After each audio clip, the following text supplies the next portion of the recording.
Jangan lupa subscribe YouTube channel Metro TV News dan jangan lupa nyalakan notifikasinya.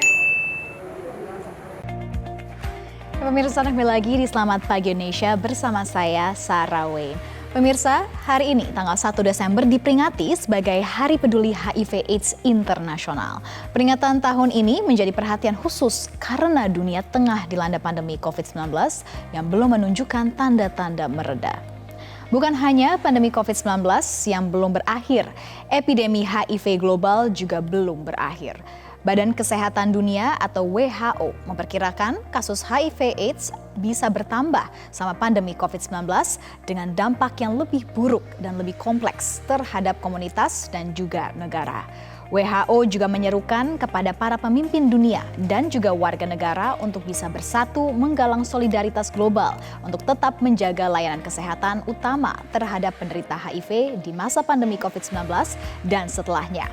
Pandemi COVID-19 juga membuat pendampingan terhadap orang yang hidup dengan HIV/AIDS menjadi lebih terbatas. Kesadaran orang-orang terdekat untuk membantu ODHA menjadi lebih diutamakan, terutama saat mereka jarang ke rumah sakit, namun harus rutin mengkonsumsi obat HIV.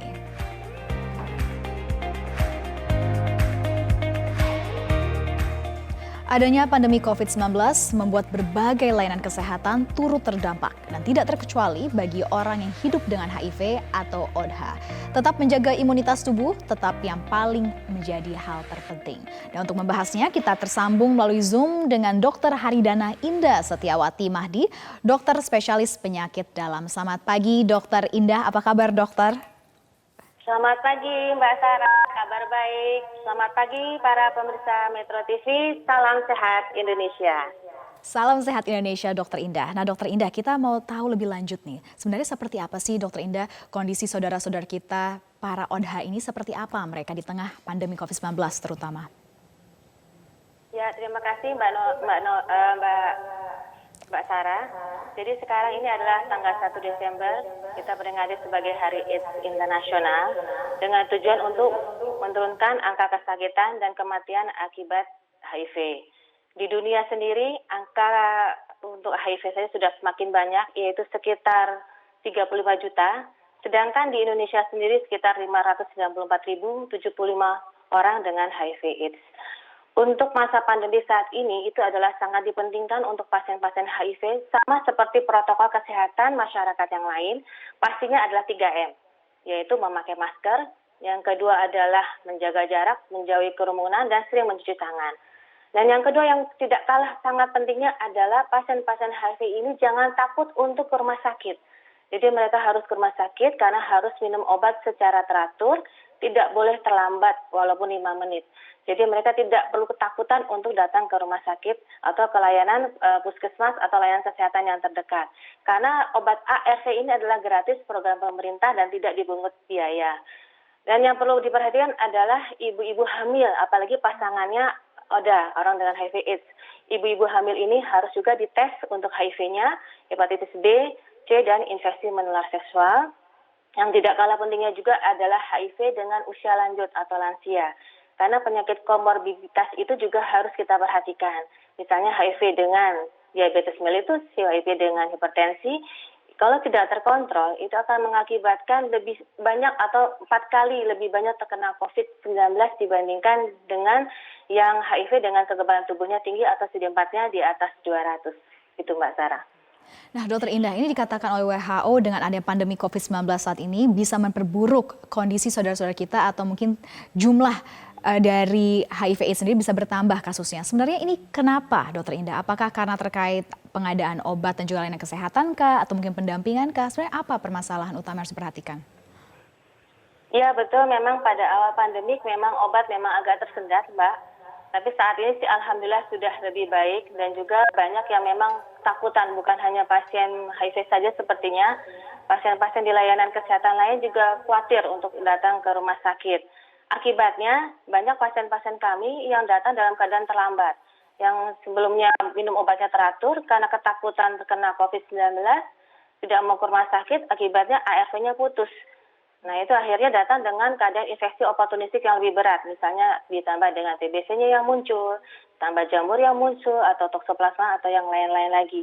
Jadi memang untuk pasien-pasien HIV sekarang tidak boleh ada kekhawatiran untuk datang ke layanan puskesmas atau rumah sakit terdekat. Kalau mereka memang tidak bisa atau di luar kota, sebenarnya bisa ada, kita punya link Mbak sebenarnya. Bisa kita bantu dengan mengirimkan obat ke tempat-tempat mereka. Jadi sebenarnya tidak ada kekhawatiran atau putus obat untuk pasien-pasien ini, gitu Mbak.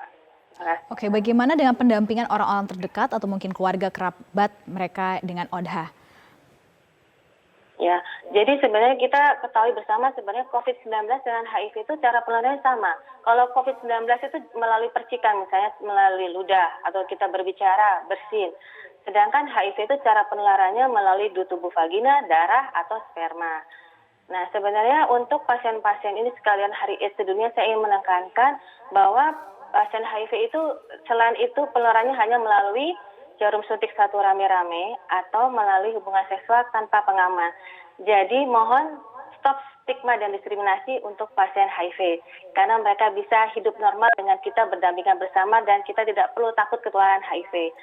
Sedangkan untuk saat ini dengan masa pandemi COVID, memang untuk kalau misalnya pasien HIV ini tidak minum obat tidak teratur, memang peranan dari keluarga sangat penting untuk mengingatkan pada keluarganya yang terinfeksi HIV untuk minum obat lebih baik, lebih teratur, jangan putus obat. Kalau seandainya berhalangan tidak bisa datang karena sesuatu hal atau di luar kota, bisa diambilkan atau hubungi layanan setempat untuk diantar atau dikirim ke tempatnya atau ke rumahnya. Jadi tidak ada alasan untuk tidak minum obat, gitu Mbak.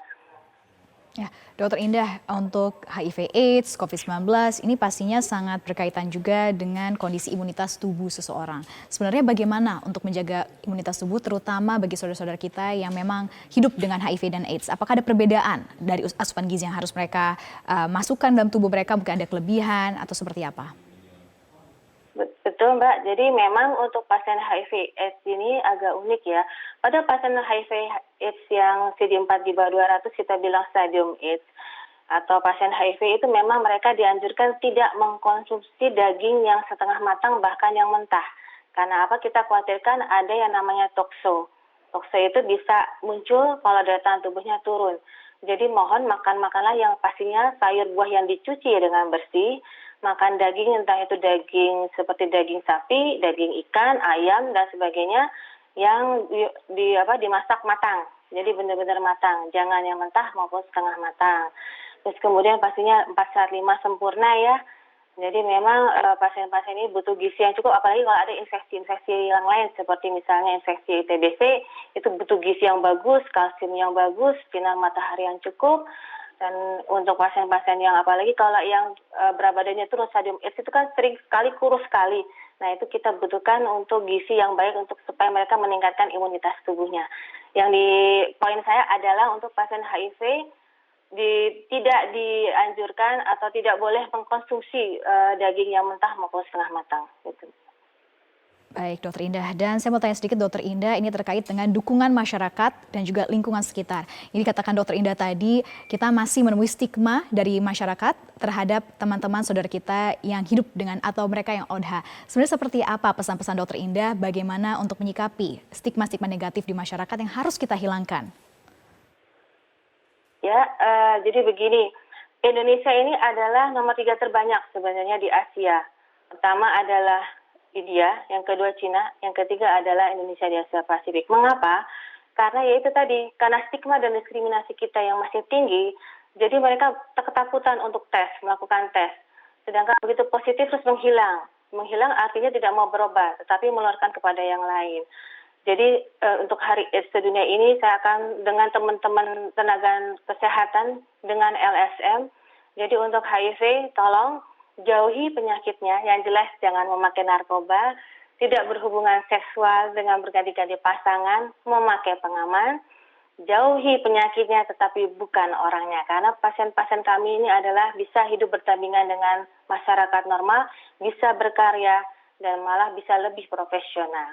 Itu untuk Hari AIDS sedunia. Dan kita targetnya adalah untuk tahun 2030 adalah 90% pasien yang terdeteksi dengan HIV, yaitu karena itu tadi tesnya juga lebih banyak, terus kemudian 90% bisa dites dan 90% virus dalam darahnya sudah tersupresi.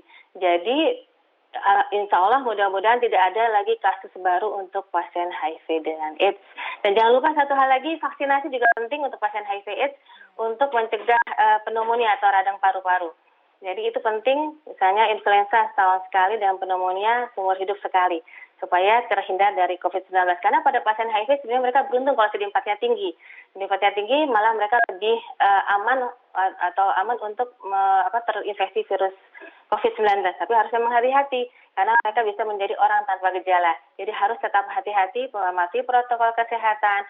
Kemudian itu tadi, hati-hati juga dengan orang sekitar, bisa jadi OTG, pola hidup sehat, dan tetap semangat. Terima kasih. Baik, terima kasih Dokter Indah. Itu dia pesan-pesannya. Berarti kita tetap harus waspada dan juga harus meningkatkan kepedulian kita. Terima kasih Dokter Indah sudah bergabung bersama kami semua di Selamat Pagi Indonesia.